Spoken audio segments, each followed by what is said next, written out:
नमस्कार दोस्तों, बहुत दिनों बाद वीडियो बनाने का मौका मिला। कुछ व्यस्तताएं रहीं, बीच में जुकाम भी हो गया था जिसके कारण गला बहुत बैठ गया था, इस कारण थोड़ा सा समय लगा।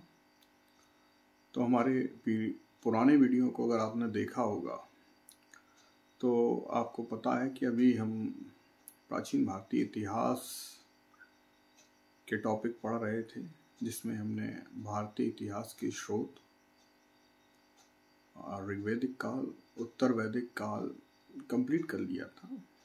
अब अगर हम देखें प्रतियोगी परीक्षाओं में हाल फिलहाल में अभी बिहार लोक सेवा आयोग यानी बीपीएससी और बिहार दरोगा की परीक्षाएं निकट भविष्य में होने वाली हैं।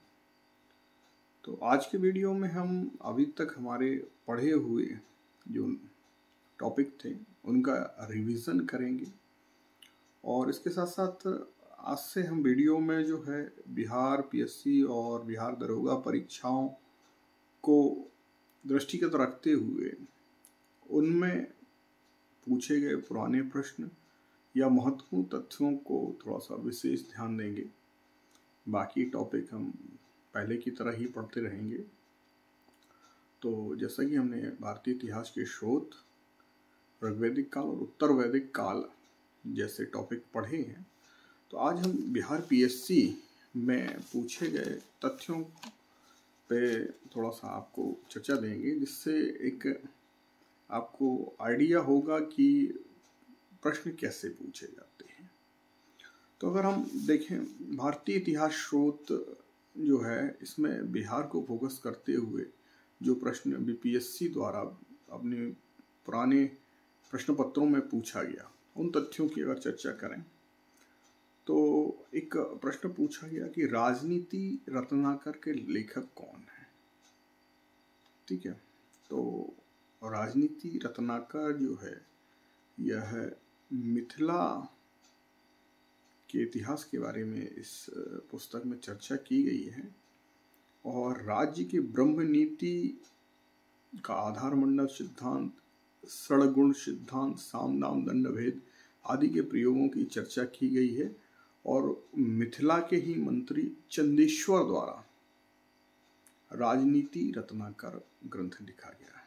ठीक है, यहाँ ध्यान देने वाली बात है कि ग्रंथ का नाम ही राजनीति रत्नाकर है। ठीक है, तो ग्रंथ का मूल आधार नाम से ही समझ में आ रहा है कि विषय राजनीति है, और चूंकि मिथिला के मंत्री ने लिखा है और उनका नाम चंदेश्वर है।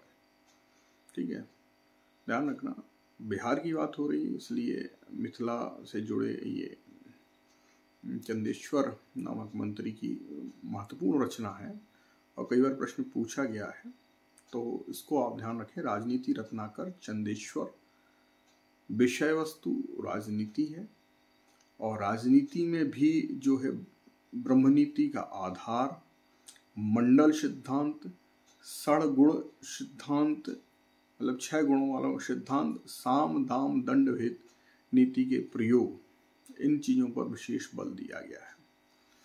फिर इसके बाद भारतीय इतिहास में भी यह ग्रंथ काफी महत्वपूर्ण और चर्चित है। सामान्य ज्ञान के अंतर्गत भी पूछा जाता है अर्थशास्त्र।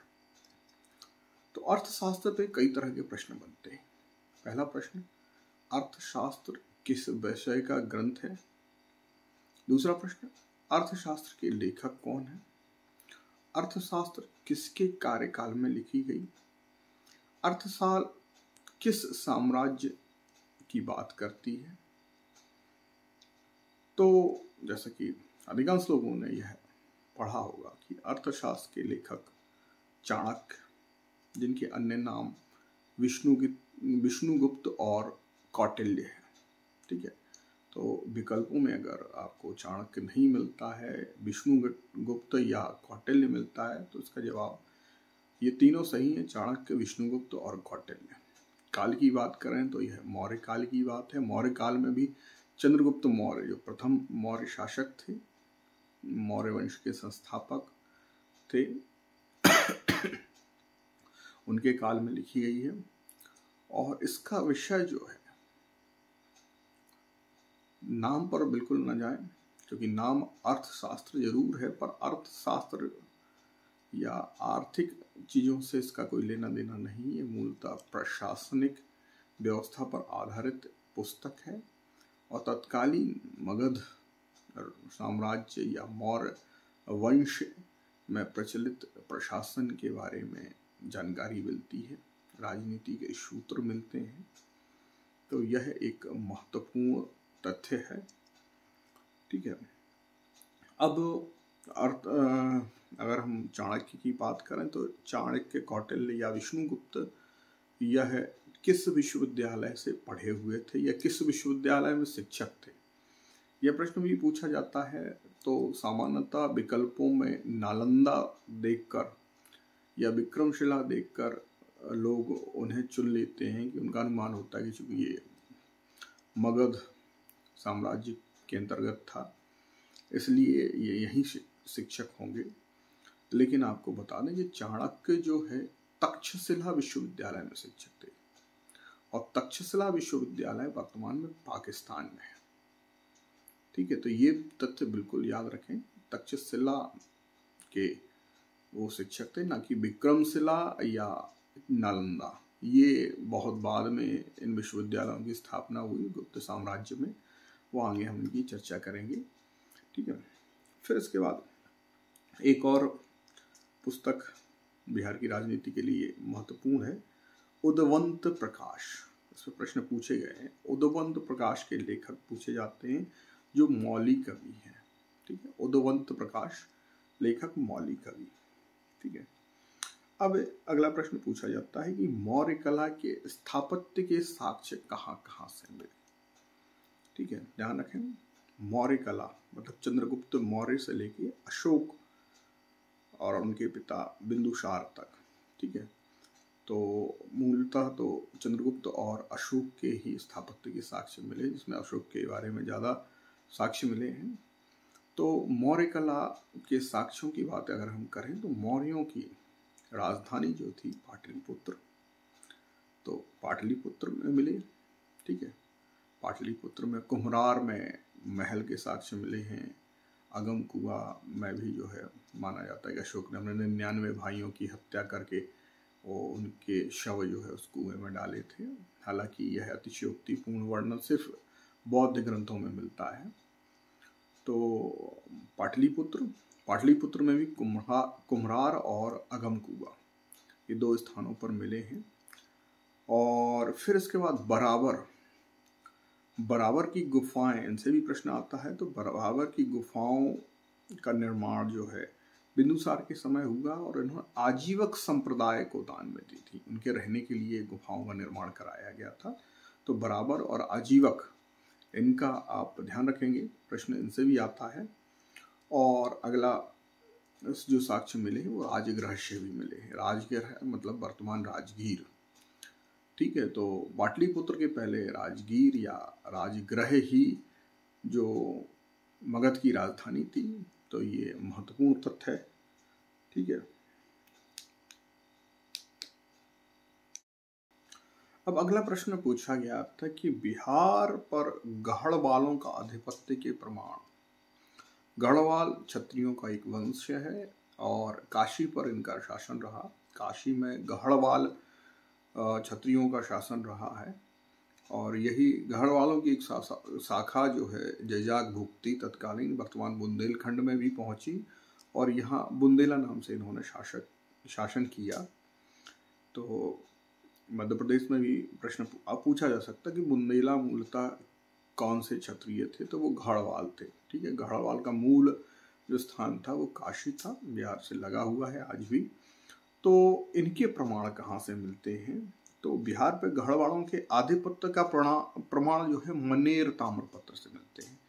पटना के पास एक जगह है यहाँ पर मजार भी है मनेर में, और मनेर के लड्डू भी प्रसिद्ध हैं। तो मनेर से एक ताम्रपत्र मिला है जिससे यह प्रमाणित होता है कि बिहार पर गढ़वालों का भी आधिपत्य रहा है। ठीक है, फिर इसके बाद बिहार के किस तुर्क वंश के अभिलेख मिले हैं? ठीक है, तो बिहार में जो है तुर्क वंश, ठीक है, तुर्क वंश की अगर हम बात करें तो भारत में शुरुआती जो मुस्लिम शासक रहे वो तुर्की से आए थे, तो उनका वंश जो है तुर्क वंश कहलाता है। तो तुगलक भी तो तुर्क थे, उनके पहले जो भी शासक रहे हैं, चाहे इल्तुतमिश हों या फिर कुतुबुद्दीन ऐबक हों, बलबन हों, ये भी तुर्की शासक रहे हैं, ठीक है। तो इन्हीं में से अभिलेख और प्रमाण मिलने चाहिए। तो बिहार में जो प्रमाण मिले हैं वो तुगलकों के मिले हैं, ठीक है। गयासिन तुगलक, मोहम्मद बिन तुगलक, फिरोज तुगलक, ये मुख्य शासक रहे हैं, ठीक है। तो इनके अभिलेख जो है बिहार से मिलते हैं। बसाती नुल उन्स, बसाती नाल उन्स किस क्षेत्र से संबंधित है, यह प्रश्न पूछा गया था। तो इसका जवाब होगा तिरहुत क्षेत्र। तिरहुत बिहार में एक डिवीज़न है, कमिश्नरी है, ठीक है।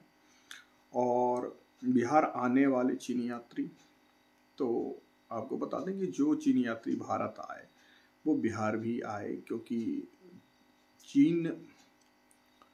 चीनी यात्री जो भारत या बिहार आए तो उनका मूल उद्देश्य था बौद्ध धर्म से संबंधित जानकारी जुटाना। तो बिहार आज भी बौद्ध धर्म का अंतर्राष्ट्रीय स्तर पर एक बहुत बड़ा तीर्थ है, क्योंकि भगवान बुद्ध को ज्ञान जो है बोध गया में प्राप्त हुआ। तो बोध गया सारे बौद्ध, दुनिया में जहाँ भी बौद्ध थे उनके लिए बहुत महत्वपूर्ण स्थान है। तो लगभग सभी चीनी यात्री बिहार आए हैं। बाद में नालंदा विश्वविद्यालय में अध्ययन भी किया उन्होंने। तो यहाँ 3 प्रमुख चीनी यात्री हैं, फाहियान, ह्वेनसांग और इत्सिंग, ठीक है। फाहियान जो है गुप्त काल में आया था, चंद्रगुप्त द्वितीय के समय। ह्वेनसांग जो है हर्षवर्धन के समय आया और इसने नालंदा विश्वविद्यालय में अध्ययन भी किया। और उसके बाद जो है इत्सिंग आया। तो इन तीनों का क्रम भी याद रहे, फाहियान, ह्वेनसांग और इत्सिंग, ये तीनों भारत में आने वाले यात्रियों, चीनी यात्रियों का भी क्रम है और बिहार में आने वाले भी। अब एक प्रश्न पूछा गया कि मुगल काल में बिहार आने वाला प्रथम विदेशी यात्री, ठीक है। तो मुगल काल में बिहार आने वाला जो प्रथम विदेशी यात्री थी वो मुल्ला तकिया, ठीक है। तो हम जब कभी सोने जाते हैं कहीं तो तकिया का इस्तेमाल करते हैं, तो बिहार में भी सबसे पहले मुल्ला तकिया आए। यूरोपीय यात्रियों की अगर हम बात करें, ठीक है, ध्यान रखना यहाँ पर कंफ्यूज ना हो कि विदेशी यात्री और यूरोपीय यात्री, ठीक है। तो विदेशी मुल्ला तकिया भी विदेश से आया था, भले वो मुस्लिम था। और यूरोपीय यात्री जो थे वो मैनरिक, जॉन मार्शल और पीटर मुंडी, 3 विदेशी यात्री बिहार आए। मैनरिक, जॉन मार्शल, ये पुरातत्वविद भी रहे हैं, और पीटर मुंडी, ठीक है। इसके बाद बहारिस्ताने गैडी, बहारिस्ताने गैडी के लेखक जो है, तो नाम से ही मुस्लिम और उर्दू फारसी वाला लग रहा है, तो इसके लेखक भी मुस्लिम ही होंगे, और वो है मिर्जा नाथन, ठीक है। प्राचीन बिहार के स्रोत, अब अगर हम इतिहास में जानने की बात करें तो प्राचीन बिहार के बारे में हमें किन किन स्रोतों से मिलती है। तो प्राचीन इतिहास के जो स्रोत होते हैं, लगभग उन सभी स्रोतों से बिहार की भी जानकारी मिलती है, जैसे भग्नावशेष यानी खंडहर, यात्रा वृत्तांत यानी जो यात्री आए, चीनी यात्री और विदेशी यात्री भी आए, यूरोपीय और मुस्लिम भी, तो उनके यात्रा वृत्तांत से भी हमें बिहार के बारे में जानकारी मिलती है। अभिलेखों से जानकारी मिलती है। तो अभिलेखों को तो बता दें कि भारतीय इतिहास में भी अभिलेखों की अगर बात करें तो सबसे महत्वपूर्ण अभिलेख पूरे इतिहास की बात करें तो अशोक के अभिलेख रहे हैं। और चूंकि अशोक पाटलिपुत्र में राजधानी बनाकर मगध में राज्य कर रहा था, तो उससे बिहार की भी जानकारी मिली, सिक्के भी मिले और कई ग्रंथ भी मिले, साहित्यिक ग्रंथ भी मिले और धार्मिक ग्रंथ भी मिले, ठीक है। इसमें साहित्यिक ग्रंथों में जो है अर्थशास्त्र जैसे ग्रंथ रहे, और धार्मिक ग्रंथों में बौद्ध ग्रंथ, जैन ग्रंथ भी मिले हैं। इन दोनों धर्मों का प्रादुर्भाव बिहार में अधिक रहा है, इसलिए बौद्ध और जैन ग्रंथों से भी हमें जानकारी मिलती है और हिंदू ग्रंथों से भी मिलती है। अच्छा, एक और महत्वपूर्ण प्रश्न जो कई बार पूछा जाता है, बिहार के लिए भी महत्वपूर्ण है, भारतीय इतिहास के हिसाब से भी महत्वपूर्ण है कि बिहार में मौर्यकालीन अभिलेख कहाँ मिले। तो जैसे कि आपने देखा कि अभिलेख जो है मौर्यों के समय एक बहुत महत्वपूर्ण पुरातात्विक सामग्री रही है, तो वो जो खासतौर से मौर्यकालीन अभिलेखों की बात करें तो लौरिया अरेराज, लौरिया नंदनगढ़, दोनों जगह अशोक के स्तंभ मिले हैं। सहस्रराम, ध्यान रखना सासाराम नहीं, सहस्रराम और रामपुरवा से जो है मौर्यकालीन अभिलेख मिले, जिसमें सहस्रराम से अशोक का लघु शिलालेख मिला है। ठीक है, शिलालेख के बारे में आपको एक बात मैं क्लियर करना चाहूँगा कि शिलालेख का अर्थ शिलाओं या चट्टानों पर मिले हुए अभिलेखों से होता है, लेकिन लघु और बृहद ये कैसे हम कह सकते हैं? तो सामान्यतः लोग समझते हैं कि छोटे पत्थर पे लिखा गया लेख लघु शिलालेख और बड़े पत्थर पे लिखा गया शिलालेख बड़ा शिलालेख होता है। तो ये जानकारी सही नहीं है। दरअसल पत्थर के आकार से शिलालेख को लघु या बृहद शिलालेख नहीं कहा जाता है। लघु या बृहद शिलालेख का मूल आधार जो है उस पर लिखे हुए लेख से है। यदि किसी एक शिला पर सिर्फ अशोक के बारे में जानकारी मिलती है, ठीक है, या अशोक की किसी एक नीति के बारे में जानकारी मिलती है, चाहे वो कितनी बड़ी जानकारी हो, 10 लाइन 20 लाइन 50 लाइन में भी वो जानकारी लिखी हुई, लेकिन उससे हमें सिर्फ एक ही चीज पता चलती है, तो वह लघु शिलालेख होगा। वहीं अगर हमें किसी शिलालेख से एक से अधिक जानकारी मिलती है, जैसे हमें रुद्रदामन का सुदर्शन झील का अभिलेख, बहुत जूनागढ़ अभिलेख बहुत प्रसिद्ध है, तो उसमें रुद्रदामन के बारे में भी जानकारी मिलती है, अशोक द्वारा उस झील के निर्माण की जानकारी भी मिलती है और कुछ स्थानीय जानकारी भी मिलती है। तो एक ही शिलालेख से हमें जो है कई तरह के और कई कालों की जानकारी मिलती है, तो ये बृहद शिलालेख हो जाते हैं। ठीक है, तो यहाँ महत्वपूर्ण बात याद रखना है कि शिलालेख लघु या बृहद होने का शिलाओं के आकार से कोई लेना देना नहीं है। इसका मूल आधार होता है लेख, और लेख से एक विषय की जानकारी मिलती है तो लघु शिलालेख होगा, और एक से अधिक विषय की जानकारी मिलती है तो बृहद शिलालेख। ठीक है, तो अशोक का लघु शिलालेख सहस्रराम से मिला है। ठीक है, अब अगला प्रश्न पूछा जाता है कि बिहार से प्राप्त मौर्यकालीन अभिलेखों की भाषा क्या थी, और एक और प्रश्न पूछा जाएगा कि मौर्यकालीन अभिलेखों की लिपि क्या थी। तो यहाँ भाषा और लिपि का अंतर भी हमें पता होना चाहिए। भाषा वो होती है जो हम बोलते हैं, ठीक है, और लिपि जो होती है हम लिखते हैं। ठीक है, अगर जैसे हम हिंदी की बात करें तो हिंदी एक भाषा है, ठीक है, और जिसकी लिपि जो है वो देवनागरी है, यानी मैं अभी जो बोल रहा हूँ वो हिंदी भाषा बोल रहा हूँ।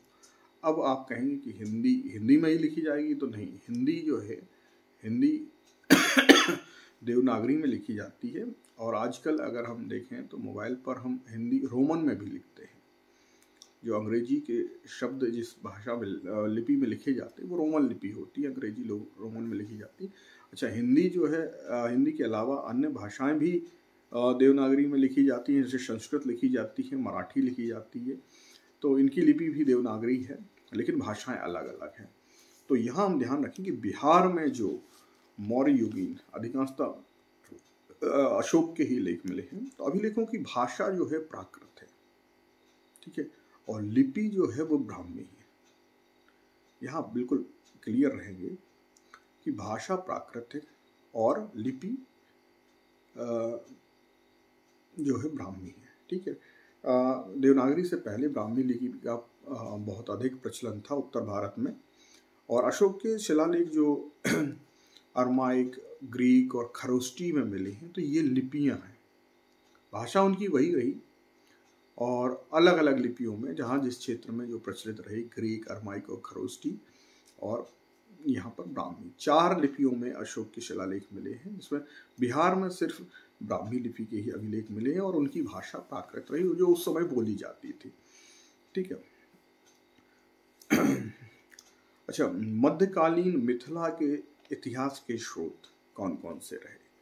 तो मध्यकालीन यहाँ मतलब हम सल्तनत काल, अगर भारत की बात करें तो सल्तनत काल और मुस्लिम मुगल काल की बात करें तो उस समय मिथिला में जो बहुत ही प्रचलित कवि रहे और उनकी रचनाएं कीर्तिलता, कीर्ति पताका और वर्ण रत्नाकर। ठीक है, तो ये 3 रचनाएं जो है कीर्तिलता, कीर्ति पताका और वर्ण रत्नाकर, इससे मध्यकालीन मिथिला की जानकारी भी मिलती है। ठीक है, अब बिहार में धातु प्रस्तर युगीन अवशेष भी मिले। प्रस्तर मतलब पत्थर, पाषाण काल हमने पढ़ा है पुराने वीडियो में, वो चर्चा हुई है। तो बिहार में धातु और प्रस्तर युगीन अवशेष कहाँ से मिले, मतलब पाषाण युग और धातु युग के अवशेष जो है, तो ये बिहार के साथ साथ भारतीय इतिहास के लिए भी महत्वपूर्ण तथ्य है। चिरांद, ठीक है, ये वर्तमान में सारण या छपरा जिले में है चिरांद। चेचर ये वैशाली या हाजीपुर जिले में है, और सोनपुर और मनेर से भी मिला है। ठीक है, तो ये 4 प्रमुख जगह है, चिरांद, चेचर, सोनपुर और मनेर। ठीक है,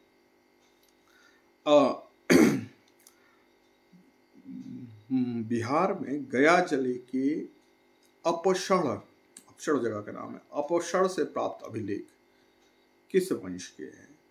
तो ये परवर्ती गुप्त वंश के हैं। ठीक है, गया से गुप्त वंश याद रखें। ठीक है, आरा के देववर्णाक में लेख मिला है। शाहपुर पटना जिले एवं मंदार बांका जिले से भी परवर्ती गुप्त वंश के अभिलेख मिले हैं। ठीक है, ध्यान रखें, देववर्णाक का लेख आरा जिले से, शाहपुर पटना का लेख और मंदार बांका जिले से भी परवर्ती गुप्त वंश के अभिलेख मिले हैं। और ये जो शासक, जिन शासकों के अभिलेख मिले वो देवगुप्त, विष्णुगुप्त और जीवित गुप्त द्वितीय की इनकी जानकारी मिलती है। परवर्ती गुप्त वंश जो है लगभग 5वीं से 7वीं सदी इनका काल माना गया है। 6 महान जो गुप्त शासक हुए उनके बाद जो शासक रहे जिनका बहुत ज़्यादा प्रभाव नहीं रहा, साम्राज्य जिनका क्षीण हुआ, उनको परवर्ती गुप्त शासक कहा गया। ठीक है, अब पाल शासकों की जान, तो बिहार में गुप्तों के बाद जो है पाल शासकों की बड़ी भूमिका रही और इनकी जानकारी जो है पाल शासक देवपाल के मुंगेर अभिलेख, ठीक है, देवपाल का अभिलेख मुंगेर से मिला है। नारायण पाल का भागलपुर का ताम्रपत्र, ठीक है, देवपाल मुंगेर, नारायण पाल भागलपुर। ठीक है, तो भागलपुर से ताम्रपत्र मिला है। और महिपाल प्रथम का नालंदा और मुजफ्फरपुर के अभिलेख से जानकारी मिलती है। ठीक है, तो यहाँ हमें 3 पाल शासक मिले, देवपाल, नारायण पाल और महिपाल। देवपाल का जो अभिलेख मिला वो मुंगेर से मिला, नारायण पाल का जो है भागलपुर से ताम्रपत्र मिला, और महिपाल प्रथम का जो है नालंदा और मुजफ्फरपुर से मिला। ठीक है, तो ये अच्छा, बिहार के लिए अगर हम बात करें तो सर्वाधिक प्राचीन साहित्यिक स्रोत, तो यहाँ ध्यान रखेंगे प्राचीन साहित्यिक स्रोत जो भारत का है वही बिहार का है, यानी वेद। ठीक है, लेकिन बिहार में जहाँ भारत के प्राचीन साहित्यिक स्रोत में वो जानकारी मिलती है वो ऋग्वेद से मिलती है, जबकि बिहार के संदर्भ में हम देखें तो ये अथर्ववेद से मिलती है, क्योंकि वो बाद का वेद है। और प्रारंभिक आर्य तो जो है सप्त सैंधव प्रदेश या वर्तमान अफगानिस्तान, पाकिस्तान और पंजाब वाला क्षेत्र वहाँ तक सीमित रहे। अथर्ववेद तक वो बिहार तक आ चुके गंगा की घाटी में।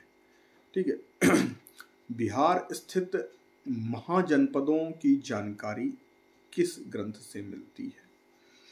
तो बिहार के जो महाजनपद हैं इनकी जानकारी हमें अंगुत्तर निकाय से मिलती है। यह बौद्ध ग्रंथ है, अंगुत्तर निकाय। ठीक है, हालांकि भगवती सूत्र में भी जैन ग्रंथ है भगवती सूत्र, उसमें भी जो है महाजनपदों की जानकारी मिलती है, लेकिन कम जानकारी मिलती है। बिहार के अधिकांश महाजनपद जो है अंगुत्तर निकाय बौद्ध ग्रंथ से ही मिलता है। ठीक है, जिसमें मगध, अंग, विदेह, जैसे महाजनपद मिलते हैं। अच्छा, नालंदा के सराय टीला के उत्खनन से किसका अवशेष मिला है? ठीक है, नालंदा विश्वविद्यालय है और खासतौर से वो बौद्ध धर्म और दर्शन के लिए प्रसिद्ध विश्वविद्यालय था। तो वहाँ के सराय टीला से जो उत्खनन मिला है, तो वहाँ से भी पाल शासकों के काल का बौद्ध विहार मिला है। ठीक है, यहाँ ध्यान रखें कि बौद्ध धर्म ग्रंथों की जानकारी हमें नालंदा विश्वविद्यालय से तो मिलती ही थी, तो वहाँ जो अवशेष मिले तो वहाँ बौद्ध विहार के ही मिले। लेकिन नालंदा विश्वविद्यालय की स्थापना गुप्त काल में हुई थी, वो भी कुमारगुप्त के समय पर। ठीक है, जबकि ये जो अवशेष मिल रहे हैं ये पाल शासकों के समय का बौद्ध विहार मिलता है। ठीक है, इसके अलावा जो बौद्ध ग्रंथ हैं विनय पिटक और दीघ निकाय, इनसे हमें जो जानकारी मिलती है बिहार के संबंध में, मगध के राजतंत्र की। ठीक है, मगध उस समय सिर्फ मौर्यों से नहीं, मौर्यों से पहले भी, खासतौर से भगवान बुद्ध के काल में जब अजातशत्रु और बिंबिसार शासक रहे, तो उस समय के राजतंत्र की जानकारी मिलती है। वैशाली के गणतंत्र की जानकारी मिलती है। तो वैशाली में लिच्छवी शासक थे जो गणराज्य बनाते थे। ये दुनिया का पहला गणराज्य था। बिहार को यह गौरव हासिल है कि दुनिया में पहला गणतंत्र या गणराज्य जो है बिहार के वैशाली में मिला लिच्छवी शासकों द्वारा। और मौर्योत्तर बिहार की भी जानकारी मिलती है किन ग्रंथों से? विनय पिटक और दीघ निकाय से। ठीक है, अब भारतीय पुरातत्व में एक बहुत प्रसिद्ध अंग्रेज हुए हैं जनरल कनिंघम। इन्होंने भारतीय पुरातत्व के लिए बहुत अधिक मेहनत की और बहुत अधिक तथ्य इतिहास के सामने लेकर आए। तो इनकी बिहार के पुरातत्व में भी बड़ी भूमिका रही। देखें, इस पर प्रश्न भी आते हैं। एक बार तो सीधा प्रश्न आया कि बिहार में बड़े पैमाने पर उत्खनन एवं कई स्थलों की खोज करने वाले पुरातत्ववेत्ता कौन थे? ठीक है, तो कनिंघम याद रखें। तो बड़े पैमाने पर इन्होंने खोज की है। तो देखें ये इनका पैमाना कहाँ से कहाँ तक पहुँचा, किस किस जगह गए। तो इन्होंने नालंदा के बड़ा गांव जो था महाविहार था एक, वहाँ 2 अभिलेख जिन पर नालंदा का नाम उत्कीर्ण है। ठीक है, तो अब नालंदा का महाविहार होगा तो नालंदा का ही नाम रहेगा। अच्छी बात है, जिससे पहचानने में कोई बहुत ज़्यादा मेहनत नहीं करनी पड़ी होगी कनिंघम महोदय को। तो नालंदा का महाविलेख। फिर बिहार शरीफ में कुमारगुप्त प्रथम और स्कंदगुप्त का स्तंभ मिला। ठीक है, नालंदा बिहार शरीफ जिले में ही है। यहाँ इन्होंने कुमारगुप्त प्रथम और स्कंदगुप्त का स्तंभ खोजा। ठीक है, और बोधगया के महाबोधि मंदिर को भी कनिंघम ने खोजा था। तो बहुत महत्वपूर्ण खोजें की। नालंदा में महाविहार की खोज की। फिर उसके बाद 2 अभिलेख भी मिले जिसमें नालंदा का नाम उत्कीर्ण है। बिहार शरीफ में कुमारगुप्त और स्कंदगुप्त का स्तंभ खोजा। बोधगया के महाबोधि मंदिर का भी खोज कनिंघम ने की। इसके अलावा केसरिया स्तूप चंपारण में खोजा इन्होंने। लोरिया अरेराज का अशोक स्तंभ खोजा। बसाण के अवशेष, बसाण मतलब वैशाली के अवशेष इन्होंने खोजे। तो कनिंघम महोदय का जो है बड़े पैमाने पर बिहार के इतिहास में योगदान है, ये याद रखें। ठीक है, कुछ और तथ्य बचे हुए। बृहदारण्यक उपनिषद, हमने पुराने वीडियो में इसके बारे में चर्चा की है। इसमें जो है राजा, जो विदेह क्षेत्र के राजा जनक थे, इन्होंने अपने यहाँ आने वाले अतिथियों को निष्क और शतमान उपहार में दिए। निष्क और शतमान उस समय के विनिमय या मुद्रा का एक प्रकार था।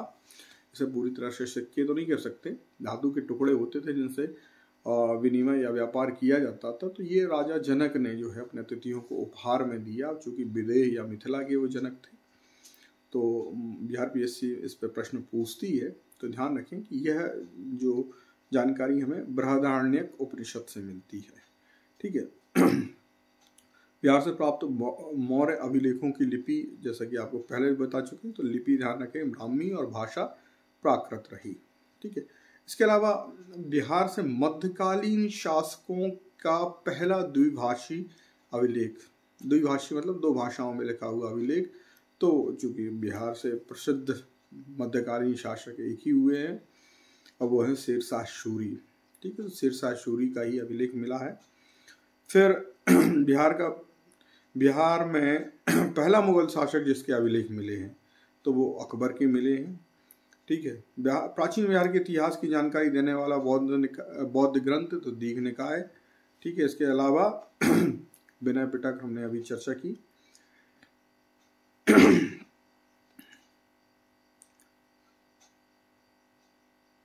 अपगढ़ गया जिले में एक जगह है। अपगढ़ से प्राप्त मंदिर के भग्नावशेषों की दीवारों पर किस ग्रंथ या महाकाव्य के दृश्यों का चित्रण है? ठीक है, अपगढ़ गया से मंदिर मिला है, तो मंदिर मिला है तो जाहिर सी बात है कि भगवान के दृश्य ही होंगे, और भगवान के दृश्यों में भी उसमें रामायण के दृश्य अंकित हैं। तो यह भारतीय इतिहास के प्राचीन स्रोतों से संबंधित तथ्यों का एक रिवीजन भी हो गया, और उसमें से अधिकांश तथ्यों की जिसने हमने चर्चा की है वो बिहार पीएससी और बिहार दरोगा के लिए भी बहुत महत्वपूर्ण है। तो अगले वीडियो में हम अपने अध्ययन को जारी रहेंगे, जहां हमारा पिछले वीडियो समाप्त हुआ उसके आगे का इतिहास हम पढ़ेंगे। बीच बीच में अन्य विषयों पर भी चर्चा करेंगे। तब तक के लिए नमस्कार, जय हिंद, जय भारत।